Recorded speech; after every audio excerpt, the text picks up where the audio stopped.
27મી December 2025 શનિવાર. આજના બંને શાસ્ત્રપાઠ પ્રેમની ગાંઠથી નાતાલ અને પ્રેષિત યોહાનના તહેવારને બાંધી આપે છે.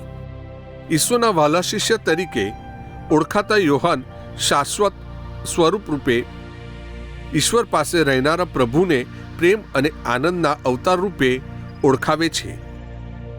એ પ્રેમથી પ્રેરાઈ તેઓ ઈસુની પીડા અને મૃત્યુના સમયે છેક સુધી એમની પડખે રહ્યા હતા. એટલે જ પ્રભુએ પોતાના માની ભાળવણી તેમને કરી હતી.